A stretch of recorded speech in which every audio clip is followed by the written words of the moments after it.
अभी तो हमने वैलेंस बॉन्ड थ्योरी को डिस्कस किया, कौन से जंक्शन के ऊपर वैलेंस बॉन्ड थ्योरी बेस्ड थी। अब बात करते हैं इसकी लिमिटेशंस की, कि इस थ्योरी की कौन कौन सी लिमिटेशन थी। Limitations of VBT, valence bond theory. Clear. सबसे फर्स्ट जो बात करती हूँ इसकी लिमिटेशन की, ये जो थ्योरी है इसने जो है सिर्फ हमें जो है क्वालिटेटिव एक्सप्लेनेशन ही दी थी कॉम्प्लेक्सेस की। This theory provides only qualitative explanation of complexes. ठीक है। सेकंड बात करती हूँ, इस थ्योरी ने जो है हमें ज्योमेट्री शेप के बारे में तो बताया था, but this theory does not explain colour. Second thing, electronic spectra. Valence bond theory does not explain colour and electronic spectra of complexes. जो कॉम्प्लेक्सेस होंगे डी ऑर्बिटल के, जो ट्रांजिशन मेटल कॉम्प्लेक्सेस होते हैं वो कलर्ड होते हैं, कौन सा उनका कलर होगा उस बारे में इसने कुछ भी एक्सप्लेन नहीं किया था। सिमिलर वे में उनका जो इलेक्ट्रॉन स्पेक्ट्रा है वो किस तरीके का होगा वो भी इसने थ्योरी ने एक्सप्लेन नहीं किया था। थर्ड में इस थ्योरी की बात करती हूँ। अब इसकी जैसे वैसे तो लिमिटेशंस बहुत सारी हैं, 8-10 लिमिटेशंस हैं, बट उसमें से 2-3 लिमिटेशन जो है इसकी काफ़ी इंपॉर्टेंट है, और उसी के बेसिस पे जो है उन्हीं लिमिटेशंस को ओवरकम करते हुए नेक्स्ट जो थ्योरी है वो क्रिस्टल फील्ड थ्योरी आएगी। अब जो थर्ड लिमिटेशन की बात कर रही हूँ, ये लिमिटेशन इंपॉर्टेंट है इसकी। ये लिमिटेशन क्या है कि जो ये थ्योरी थी ये फेल हो गई थी बताने में कि हमारे पास जो है कॉम्प्लेक्सेस जो है वो 2 तरीके के कॉम्प्लेक्सेस होते हैं। एक तो होते हैं लो स्पिन कॉम्प्लेक्सेस और सेकंड होते हैं हाई स्पिन कॉम्प्लेक्सेस। लो स्पिन कॉम्प्लेक्सेस कब बनते हैं, जब हमारे पास इनर ऑर्बिटल्स होते हैं, और हाई स्पिन कॉम्प्लेक्सेस बनते हैं आउटर ऑर्बिटल के केस में। कि एक ही किसी पर्टिकुलर ऑक्सीडेशन स्टेट में दो हमारे पास कॉम्प्लेक्सेस है, दोनों के अंदर जो मेटल है उसकी ऑक्सीडेशन स्टेट जो है सेम है, उसके बावजूद भी जो हमारे पास एक कॉम्प्लेक्स बन रहा है वो लो स्पिन कॉम्प्लेक्स है, और जो दूसरा कॉम्प्लेक्स बन रहा है वो हाई स्पिन कॉम्प्लेक्स है। ये थ्योरी जो है इस चीज़ को एक्सप्लेन करने में जो है फेल हो गई थी। इसको और अच्छे से एक्सप्लेन करने के लिए मैं एग्जांपल लेती हूँ, जिसमें जैसे फॉर एग्जांपल कोई भी कोऑर्डिनेशन कंपाउंड का कॉम्प्लेक्स लेते हैं। सपोज करो कोबाल्ट ही लेके चलते हैं, यहाँ पे कोबाल्ट NH3 3 पॉजिटिव, और एक मेरे पास कॉम्प्लेक्स है कोबाल्ट, यहाँ पे NH3 लिया, यहाँ पे ले लो फ्लोरीन ले लो F6 3 नेगेटिव। ठीक है। अब मैं अगर इन दोनों कॉम्प्लेक्सेस की बात करूँ, कोऑर्डिनेशन कंपाउंड्स में ऑक्सीडेशन स्टेट निकालनी आती है ना, यहाँ पे मुझे इसकी मेटल की ऑक्सीडेशन स्टेट चाहिए, हो जाएगा X। NH3 तो होता है 0 is equal to +3, means cobalt की जो ऑक्सीडेशन स्टेट है वो कितनी होगी +3। सिमिलर में यहाँ पे बात करूँ X, फ्लोरीन का होता है 1 - 6 लगे हुए टोटल यहाँ पे, is equal to -3, x is equal to -3 + 6 is equal to +3। मैंने क्या कहा है इस पॉइंट के बारे में कि ये जो थ्योरी है ये एक्सप्लेन फेल हो गई थी किस चीज़ को एक्सप्लेन करने में, कि जो कुछ मेटल कॉम्प्लेक्सेस होते हैं किसी पर्टिकुलर ऑक्सीडेशन स्टेट में लो स्पिन भी होते हैं, और कुछ कॉम्प्लेक्सेस जो होते हैं वो हाई स्पिन होते हैं। अब देखो मैं यहाँ पे बात कर रही हूँ, यहाँ पे भी जो कोबाल्ट है मेरे पास वो +3 ऑक्सीडेशन स्टेट में है। सिमिलर वे में इस वाले कॉम्प्लेक्स में भी जो कोबाल्ट है वो +3 ऑक्सीडेशन स्टेट में है। बट अगर मैं इस कॉम्प्लेक्स की बात करूँ कोबाल्ट NH3 ये जो कॉम्प्लेक्स होता है ये लो स्पिन कॉम्प्लेक्स है। सिमिलर वे में ये वाला जो कॉम्प्लेक्स है ये हाई स्पिन कॉम्प्लेक्स है। अब इस थ्योरी ने जो है इसका रीज़न जो है हमें एक्सप्लेन नहीं किया था, ये इसकी इंपॉर्टेंट लिमिटेशन है कि 2 कॉम्प्लेक्सेस हमारे पास है, दोनों में ही मेटल एटम सेम है, ऑक्सीडेशन स्टेट भी सेम है, बट उसके बावजूद भी एक जो कॉम्प्लेक्स बन रहा है वो लो स्पिन बन रहा है, और जो दूसरा कॉम्प्लेक्स बन रहा है वो हाई स्पिन बन रहा है। इसका रीज़न क्या है? क्लियर। नेक्स्ट लिमिटेशन की बात करती हूँ, फोर्थ लिमिटेशन। इस थ्योरी ने जो है हमें रिलेटिव स्टेबिलिटी अलग अलग कॉम्प्लेक्सेस की जो है वो भी प्रिडिक्ट नहीं की थी। लाइक मेरे पास जो है 2 तरीके के कॉम्प्लेक्सेस होते हैं, लेबाइल कॉम्प्लेक्सेस एंड इनर्ट। पहले तो इन दोनों वर्ड्स का मीनिंग देखो।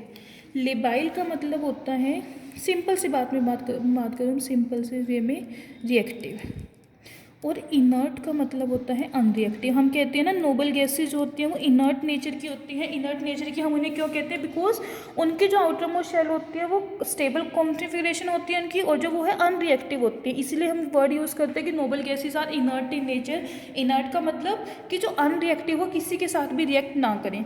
अब जो हमारे पास कॉम्प्लेक्सेस होते हैं, कॉम्प्लेक्सेस भी 2 तरीके के होते हैं, लेबाइल कॉम्प्लेक्सेस होते हैं और इनर्ट कॉम्प्लेक्सेस होते हैं। जो लेबाइल कॉम्प्लेक्सेस होंगे, लेबाइल वर्ड का मतलब रिएक्टिव, रिएक्टिव का मतलब यहाँ पे क्या है कि कोई भी मेरे पास कॉम्प्लेक्स है उसके अंदर क्या है, जो लिगेंड्स हैं वो ईजिली डिस्प्लेस हो जाएंगे। ठीक है। लेबाइल कॉम्प्लेक्स कौन सा होगा? In which displacement of ligands takes place rapidly, कि रिएक्टिव है, एकदम से जो है लिगेंड जो है दूसरे लिगेंड के साथ जो है रिप्लेस हो जाएंगे। अगर मैं इनर्ट की बात करूँ, इनर्ट का मतलब हो गया अनरिएक्टिव। अनरिएक्टिव का मतलब कि जो यहाँ पे लिगेंड की डिस्प्लेसमेंट हो रही है वो डिस्प्लेसमेंट जो है वो स्लो होगी। क्लियर हुआ? लेबाइल एंड इनर्ट क्या होते हैं? अब ये जो थ्योरी है ये फेल हो गई थी प्रिडिक्ट करने में, relative stability of different complexes. Means कि कुछ कॉम्प्लेक्सेस मेरे पास लेबाइल नेचर के होते हैं और कुछ कॉम्प्लेक्सेस जो है वो इनर्ट नेचर के होते हैं। उसका रीज़न क्या है? फॉर एग्जाम्पल मेरे पास कॉम्प्लेक्सेस हैं chromium 3, chromium in +3 oxidation state and low spin cobalt in +3 oxidation state. In complexes के बारे में जो वैलेंस बॉन्ड थ्योरी है वो इन कॉम्प्लेक्सेस की काइनेटिक इनर्टनेस, मीन्स ये जो दोनों के दोनों कॉम्प्लेक्स है chromium in +3 oxidation state and cobalt in +3 oxidation state, ये जो है काइनेटिक इनर्ट होते हैं। उसका रीज़न क्या है वो इस थ्योरी ने जो है एक्सप्लेन नहीं किया था। क्लियर? नेक्स्ट बात करूँ, इस थ्योरी ने जो है variation of magnetic movement does not explain, this theory does not explain variation of magnetic movement. Magnetic movement हम कैलकुलेट करते हैं, वो जो मैग्नेटिक मूवमेंट होती है उसकी जो वैल्यू होती है वो टेम्परेचर के साथ वेरी करती है। मीन्स अगर टेम्परेचर चेंज होगा तो मैग्नेटिक मूवमेंट की वैल्यू जो है वो भी चेंज होगी। बट ये थ्योरी जो है ये एक्सप्लेन नहीं कर पाई थी कि जो मैग्नेटिक मूवमेंट की वैल्यू टेम्परेचर के साथ वेरी कर रही है उसका क्या रीज़न है। क्लियर? नेक्स्ट बात करें splitting of D energy levels. ये अभी आप ये वाला पॉइंट भी जो है नेक्स्ट क्रिस्टल फील्ड थ्योरी में अच्छे से एक्सप्लेन करेंगे। डी एनर्जी लेवल्स, जो डी ऑर्बिटल्स होते हैं, टोटल मेटल के 5 डी ऑर्बिटल्स होते हैं, वो आपस में आगे जाके जो है स्प्लिट हो जाते हैं। बट उसका रीज़न क्या है, वो डी ऑर्बिटल जो है वो क्यों स्प्लिट हो रहे हैं, उसको भी पॉइंट को भी जो है इस थ्योरी ने एक्सप्लेन नहीं किया था। नेक्स्ट लिमिटेशन की बात करूँ, this theory does not explain relative stabilities of different structure. Different structures हैं उनकी जो स्टेबिलिटी है उस थ्योरी को जो है ये एक्सप्लेन नहीं कर पाए थे उस पॉइंट को। नेक्स्ट लिमिटेशन की बात करूँ, ये लिमिटेशन भी जो है इसकी इम्पोर्टेंट है। ये जो थ्योरी है ये एक्सप्लेन नहीं कर पाई थी। देखो जैसे मैंने पीछे बात की थी अभी जब हम ये कॉम्प्लेक्सेस बना रहे थे, ये कोऑर्डिनेशन नंबर 4 sp3 हाइब्रिडाइजेशन है, टेट्राहेड्रल शेप है। कोऑर्डिनेशन नंबर 4 dsp2 हाइब्रिडाइजेशन है, स्क्वायर प्लेनर शेप है। तो ये जो वैलेंस बॉन्ड थ्योरी ये प्रेडिक्ट नहीं कर पाई थी कि जो 4 कोऑर्डिनेटेड कॉम्प्लेक्स है वो स्क्वायर प्लेनर होगा या फिर टेट्राहेड्रल होगा। अब देखो दोनों ही केसेस में कोऑर्डिनेशन नंबर जो है 4 है, तो मैं कैसे प्रेडिक्ट करूँगी कि कौन सा कॉम्प्लेक्स जो है टेट्राहेड्रल होगा, कौन सा कॉम्प्लेक्स जो है वो स्क्वायर प्लेनर होगा। तो ये इसकी मेजर लिमिटेशन थी that this theory does not predict whether 4 coordinated complex, 4 coordinate complex का means having coordination number 4 will be square planar और टेट्राहेड्रल। वो जो 4 कोऑर्डिनेटेड कॉम्प्लेक्स है वो स्क्वायर प्लेनर होगा या फिर टेट्राहेड्रल होगा। ये जो है इस थ्योरी के थ्रू जो है एक्सप्लेन नहीं हुआ था। ये जो चीज़ है इसको सिर्फ जो है हम मैग्नेटिक मोमेंट वैल्यू के बेसिस पे जो है एक्सप्लेन कर सकते हैं। लाइक फॉर एग्जांपल मैं बात करती हूँ निकल की बात करें हम, निकल इन +2 ऑक्सीडेशन स्टेट। निकल का एटॉमिक नंबर क्या होता है 28। अगर मैं निकल की कॉन्फिगरेशन करूँ तो क्या होगी 3d8 4s2।